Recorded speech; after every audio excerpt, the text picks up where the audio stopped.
जर एका महिन्यात श्रीमंत व्हायचा असेल तर हा व्यवसाय तुमच्यासाठी नाहीये.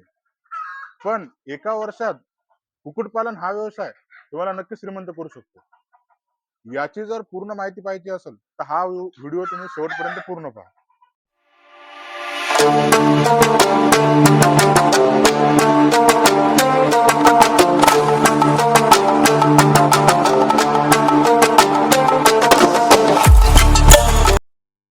नमस्कार शेतकरी मित्रांनो, मी संतोष नागरे घेऊन आलेलो आहे आज एक नवीन व्हिडिओ.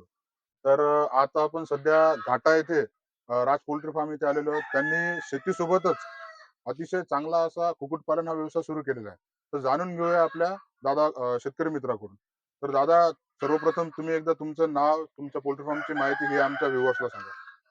माझं नाव सद्दाम शेख आहे आणि आपल्या फार्मचं नाव राज पोल्ट्री फार्म म्हणून आहे.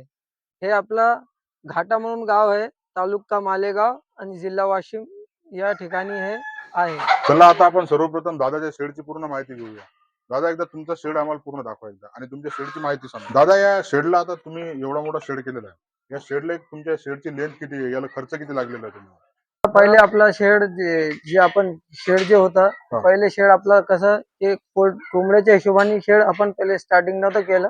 नंतर आपल्या मनात आला की बा आता शेतीसोबत काहीतरी नवीन आपण व्यवसाय जोडूया. तर शेती जसं तेवढं काही परवडत नव्हतं, पण त्यातनी आपण काय विचार केला की बा शेतीत संग काही ना काही व्यवसाय जोडून त्याला मोठा करूया. त्याच्यासाठी आपण हे शेड तर आपलं पहिले तयार होता, जेवढं होत असेल तेवढा खर्च आपण याच्यातनी कमी केलेला आहे. जास्त कारण जे सामग्री लावलेली दिसते ते आपल्याकडे पहिलेच वेस्टेज होती, ते जुने पत्र हे ते करून हे लावून आपण काय शेडचा खर्च कमीत कमी करण्याचा प्रयत्न केलेला आहे. म्हणजे जसं तुम्ही पाहू शकता की दादाने हा जो शेड आहे हा पूर्ण जुगाडू पद्धतीने उभा केलेला आहे. म्हणजे कमी खर्चात एक चांगल्यात चांगला त्यांनी शेड उभा केलेला. बरोबर ना दादा? बरोबर. दादा, आता आपल्याजवळ एवढ्या कोंबड्या समजा, याच्यामध्ये ह्या कोणत्या व्हेरायटीच्या, कोणत्या जातीच्या कोंबड्या आहेत आपल्याजवळ? हे कोंबड्या दादा आपल्याकडे प्युअर गावरान म्हणून कोंबड्या आहेत. बरं, या गावरान म्हणजे हे ओळखण्याची पद्धत कशी आहे गावरानची? गावरान कोंबडीची ओळखाची पद्धत म्हणजे दादा, गावरान कोंबडी जी येते ते लेंथ मध्ये जास्ती येते. गावरान कोंबडी लंबी येते आणि त्याचं तुरा जे येते हे सहसा करून गावरान कोंबडीचं लहान येते आणि त्याचे पाय जे आहेत ते सोनाली झाली, हे दुसरे जे व्हरायटीचे कोंबड्या असतात त्यांचे पाय जरा जाड असतात आणि गावरान कोंबडीचे पाय बारीक असतात. म्हणजे आता आपल्याजवळ टोटल कोंबड्या किती सध्या? आपल्याकडे 200 कोंबड्या आहेत सर. बरं, म्हणजे टोटल 200 आपल्याजवळ प्रॉपर गावरान आहेत. हो, प्रॉपर गावरान. म्हणजे जर पाहू शकतो दादानी जो फार्म केलेला आहे हा प्रॉपर गावरानचाच आहे. याच्यामध्ये कोणतेच मिक्स नाही, कोणतंच काही नाही. आपण पाहू शकता जसा हा एवढा मोठा फार्म आहे. आता याच्यामध्ये आपल्याला कसं बेसिक माहिती पाहिजे असते थोडी. आता एक खुडूक होणं म्हणजे काय असते हे एकदा तुम्ही सर्वांना सांगा. सर, खुडूक होणं म्हणजे असं असते की जे दुसऱ्या जातीचे गावरान सोडून जे दुसऱ्या जातीचे कोंबड्या येतात ते सहसा खुडूक होत नसतात. खुडूक होणं म्हणजे की कोंबडीचे एक लिमिट असते की 12 अंड्यापासून ते 18 अंड्यापर्यंत गावरान कोंबडी हे अंडे देते. नंतर ते अंड्यावर बसते आणि बसून ते काय करते, ते तिचे पिल्ले ती स्वतः काढते, ते पिल्ले काढून ती समजा ते स्वतःचे पिल्ले स्वतः काढून जगवते. जसं आता हे झालं समजा खुडूक. आता आपल्याजवळ एवढ्या कोंबड्या आहेत, महिन्यातून तुम्हाला किती कोंबड्या तुमच्या अंड्या देतात, किती अंडे देतात समजा? तर सगळे आपल्याकडे मेल फिमेल धरून असे 200 कोंबड्या आपल्याकडे आहेत. त्याच्यातून जवळपास 40 ते 50 मेल आहेत. बाकी फिमेल कोंबड्या आहेत. त्यातून आपल्याला 60-70 कधी 75 कधी 50 असे अंडे निघतात. 40. हो. आणि त्याचं तुम्ही जे अंडे जे रोजचे समजा 70 अंडे जे निघाले ते याचं विक्रीचं कसं राहतं, तुम्ही विकायसाठी म्हणजे कसं राहतं, त्याचे भाव किती आहे? सध्या दादा आपण अंडा जर विकायला गेलो तर अंडा आपण 20 रुपयानं अंडा विकतो आणि सहसा करून जास्त करून आपण असे ते कोंबड्या अंड्यावर बसून ते पिल्ले काढून ते पिल्लू विकतो आपण. आता याचे समजा आता हे जुगाड केले तुम्ही, हे कशासाठी केले जुगाड? हे जुगाड दादा कोंबड्याला अंडे देण्यासाठी. बरं, याच्यामध्ये कोंबड्या तुम्ही जसं आता आम्ही जसं बाहेर पाहिलं की लोक पिपे वगैरे लावतात आणि कोणाचे वेगळे जुगाड राहतात, तर तुम्ही याचे जुगाड केला स्पेशल अंडे कॅरेट जे ठेवले अंड्यासाठी. जे वेस्टेज होते दादा, हे वेस्टेज जसं आहे आता हे म्हणजे आपल्याला कमी खर्चात करायचं आहे. जेवढं वेस्ट मटेरियल आपण जेवढा कमी खर्च द्यायला करू शकतो तेवढा कमी खर्च करण्याचा आपण प्रयत्न करून पाहिलेला आहे. बरं, म्हणजे एकंदरीत काय तर एकदम कमी खर्चात होईल हा अशा प्रकारे तुम्ही हा जुगाड हा केलेला आहे. जुगाड केलेला आहे. दादा आता एवढ्या आपल्याजवळ 2-250 कोंबड्या समजा, त्याच्यामध्ये एवढ्या कोंबड्याला जर खाद्य वगैरे टाकायचं म्हणलं याला भरपूर खर्च लागत असेल, तर तुम्ही हा खर्च वगैरे हा म्हणजे या खाद्याचा वगैरे खर्च कसा मॅनेज करता?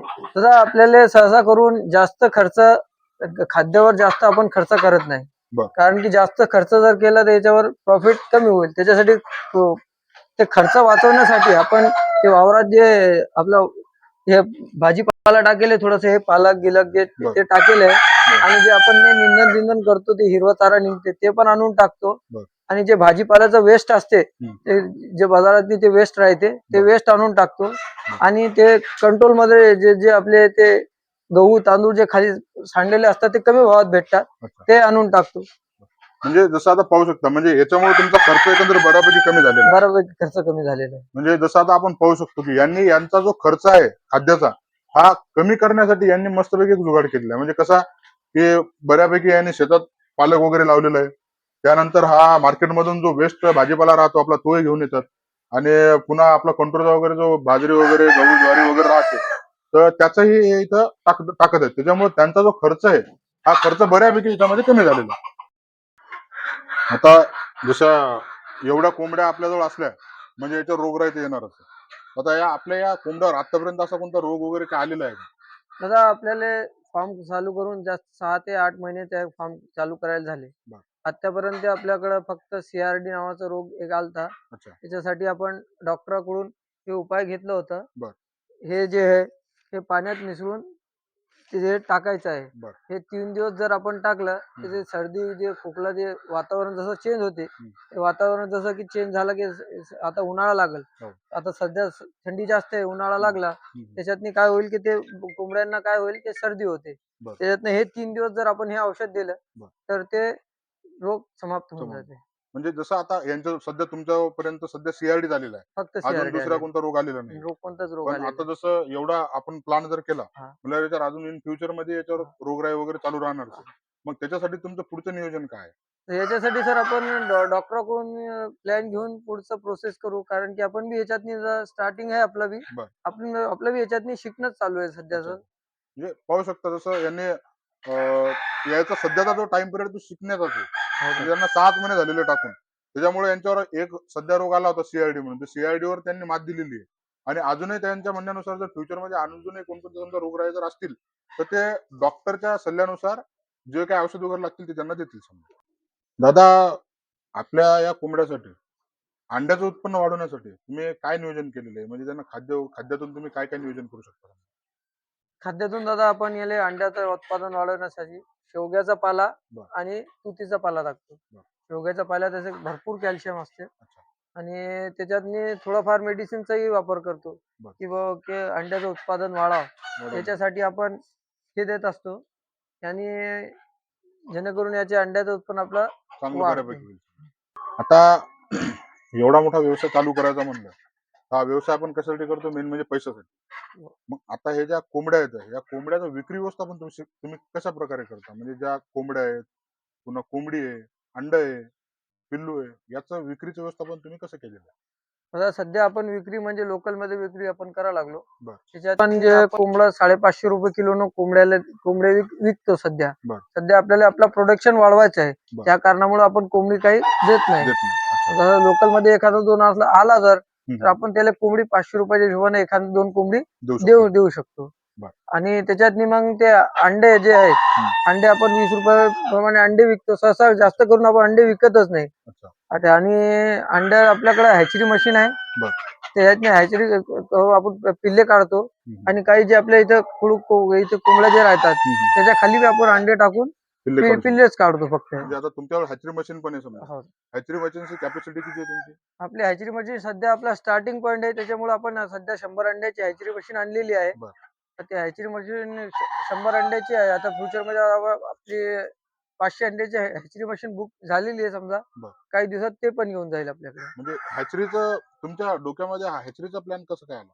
हॅचरीचा प्लॅन म्हणजे दादा आपल्याला आपला एक तर प्रोडक्शनही वाढायचं होतं. बर. आणि त्याच्या बाद जवळपासचे जे आहेत ते लोकल मध्ये किंवा लहान जे आपल्यासारखे स्टार्टिंग करणारे आहेत त्यांना पिल्ले गिल्ले जर लागले तर ते पिल्ले आपण त्याला पुरवू शकतो. पुरवू शकतो. त्याच्यासाठी आपण त्या हॅचरीचा म्हणजे प्लॅन केलाय. प्युअर गावरांसाठी प्युअर गावरान पिल्ले प्युअर जर गावरान. समजा पुरवायचे असतील तर तुमच्या म्हणण्यानुसार तुम्ही हॅचरी सुरू केलेली आहे. जर इन फ्युचर मध्ये जर प्युअर गावरान वगैरे जर समजा कोणाला लागले तर तुम्ही पुरवू शकता. पुरवू शकतो. म्हणजे पाहू शकता जसं आता दादांना हॅचरी मशीन पण आहे. त्यांची सध्या कॅपॅसिटी कमी आहे हॅचरी मशीनची 100चीच आहे. पण त्यांनी एक नवीन हॅचरी मशीन सध्या बोलवलेली ऑर्डर टाकलेली आहे. त्याच्यामध्ये 500ची कॅपॅसिटी आहे. जर कोणाला जर लागले समजा पिल्ले वगैरे अंडे वगैरे जर लागले तर तुम्ही दादाला संपर्क करू शकता. जसं आता दादाने गावरान कुक्कुट पालनासोबतच त्यांचा कुत्र्याचाही व्यवसाय आहे. तर त्यांच्याजवळ वेगवेगळ्या व्हेरायटीचे कुत्रे नेहमी राहतात आणि त्याची विक्री करतात. तर तुमच्याजवळ दादा कोणकोणते सध्या जे डॉग्स आहेत ते कोणकोणत्या व्हेरायटीचे? आपल्याकडे दादा सध्या जर्मन शेपर्ड अवेलेबल आहे. बरं. जर्मन शेपर्ड म्हणजे त्याचे पिल्ले वगैरे त्याचं कसं राहतं तुम्ही ते विकता का सध्या? पिल्ले विकतो दादा आपण त्याची. बरं. आपल्याकडे जर्मन शेपर्डचे 3 फिमेल आहेत आणि अच्छा. 1 मेल आहे. आता हे जर समजा आपल्याला जर कोणाला डॉग्स वगैरे जर जर्मन शेपर्डचे डॉग्स जर कोणाला पिल्ले वगैरे जर पाहिजे असतील तर तुम्ही दादाला संपर्क करू शकता. आता दादानं सध्या हा जो व्यवसाय केलेला आहे यशस्वीरित्या ह्या सध्या 6-8 महिने झालेले हा यशस्वीरित्या हा व्यवसाय त्यांनी समोर आणलेला आहे. आता काय वाटतं दादा तुम्हाला की म्हणजे एक नवीन नवीन शेतकऱ्यांनी याच्यामध्ये यायला पुरते का? दादा हे व्यवसाय शेतीला जोडून जर व्यवसाय आहे तर माझ्या हिशोबानं तर हे व्यवसाय 100% पुरते. बरं. कारण की आपल्याकडे सध्या 200 ते 250 जवळपास आपल्याकडे पक्षी आहेत. त्याच्यातनी आपल्याला 60 ते 70 अंडे रोजचे निघतातच. बरोबर. कधी 50 बी निघतात. हो. ह्याच्यातनी असं असते की आपण आता सहसा अंडा विकायला गेलो तर आमच्याकडे अंड्याचा सहसा भाव 20 रुपये अंड्यानं चालू आहे. बरं. त्या हिशोबाने जर धरला आपण तर 1000 ते 1400 रुपये रोजाच्या हिशोबाने आपल्याला पैसे येतातच. आणि सध्या आपलं म्हणजे आपण प्रोडक्शन वाढवायसाठी आपण पिल्ल्यावर फोकस करायला लागलो. बरं. पण जसं की कोणी अंड्यासाठी जर याला केलं तर त्याच्यातनी 1000 रुपयापासून तर ते 1400-1600 पर्यंत रोजाची कमी करू शकतो. म्हणजे आता पाहू शकता की यांनी दादांनी जो सांगितलेलं आहे आपल्याला की नवीन माणसाला याच्यात यायला पुरते. कारण एक त्यांच्या 200 कोंबड्याच्या हिशोबावर त्यांचा 1000-1400 रुपये असं सध्या डेलीच आहे. पण त्यांना आज एक नवीन एक काहीतरी मोठा व्यवसाय करायचा त्यामुळे सध्या ते विक्रीवर जास्त लक्ष देत नाहीत. पण जर नवीन जर यायचं असेल तर याच्यामध्ये सर्वात महत्वाचं काय आहे अनुभव. जर त्यांचा सध्या त्यांनी सांगितल्याप्रमाणे मगाशी सांगितल्याप्रमाणे त्यांच्या म्हणण्यानुसार काय आहे की ते सध्या त्याचा शिक्षणाचा पिरियड आहे. एक 6-8 महिने झाले ते फक्त शिकत आहेत. जर नवीन माणसाला जर यायचं असेल तर याच्यामध्ये शिक्षण खूप महत्वाचं. जर तुमचं शिक्षण या व्यवसायामध्ये जर तुमचं शिक्षण प्रॉपर जर झालेलं असेल तर तुम्हाला हा व्यवसाय 100% नक्कीच करायला पुरतो. असेच नवीन व्हिडिओ पाहण्यासाठी आमच्या डेक्कन फार्मर या चॅनलला लाईक करा, शेअर करा आणि सबस्क्राईब करा. धन्यवाद.